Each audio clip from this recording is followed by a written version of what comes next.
बहुत साल पहले छत्तीसगढ़ के घने जंगलों के बीच एक गांव बसा था। उस गांव का नाम था बरगढ़।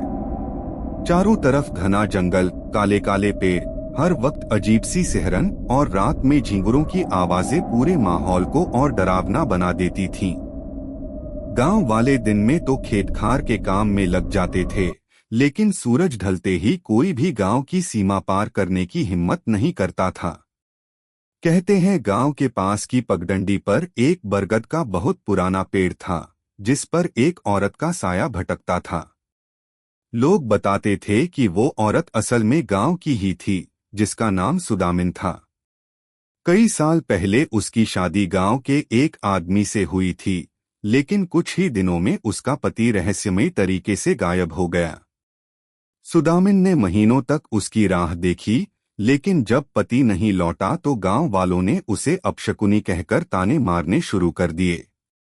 धीरे धीरे उसका मन टूटा और एक रात उसने उस बरगद के पेड़ पर फांसी लगा ली। उसके बाद से लोग कहते हैं कि उसकी आत्मा उसी पेड़ से बंध गई है।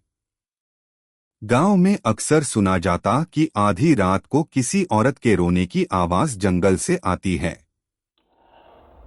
कई बार लकड़हारे और शिकारी उस पेड़ के पास गए और लौटकर बताया कि सफेद साड़ी पहनी हुई एक औरत हवा में लटकती दिखाई देती है। कुछ लोगों ने तो यह भी कहा कि उसके पैर जमीन को छूते नहीं, उल्टे लटकते रहते हैं।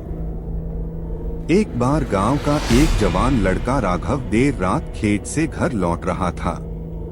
उसके बैलगाड़ी का पहिया अचानक उसी बरगद के पास जाकर फंस गया। उसने काफी कोशिश की, लेकिन पहिया निकला ही नहीं।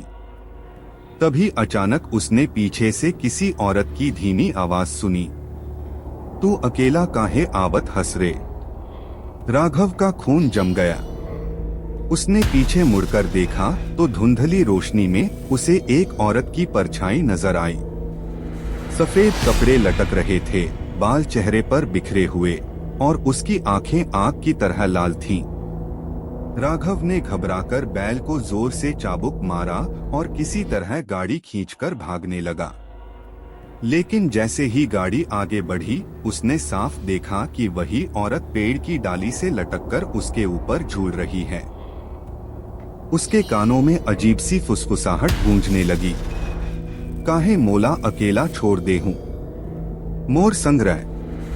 राघव किसी तरह भाग तो गया, लेकिन उस रात के बाद से वो बीमार पड़ गया।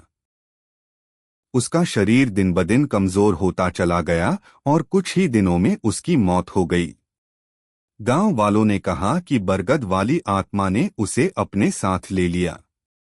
उसके बाद से और भी कई हादसे हुए। रात में कोई भी उस रास्ते से गुजरता तो किसी न किसी अनहोनी का शिकार हो जाता। कभी कोई बीमार पड़ जाता, कभी किसी का बच्चा गायब हो जाता। लोग धीरे धीरे उस जगह से डरने लगे और गांव की पंचायत ने तय कर दिया कि उस पेड़ के पास कोई नहीं जाएगा। लेकिन सच्चाई क्या थी, कोई नहीं जान पाया। बस इतना तय था कि उस बरगद के पेड़ पर आज भी कोई परछाई झूलती है और रात में उसके रोने की आवाज अब भी सुनी जाती है। गांव वाले कहते हैं कि जो भी उसकी आवाज सुन लेता है, उसकी मौत धीरे धीरे तय हो जाती है।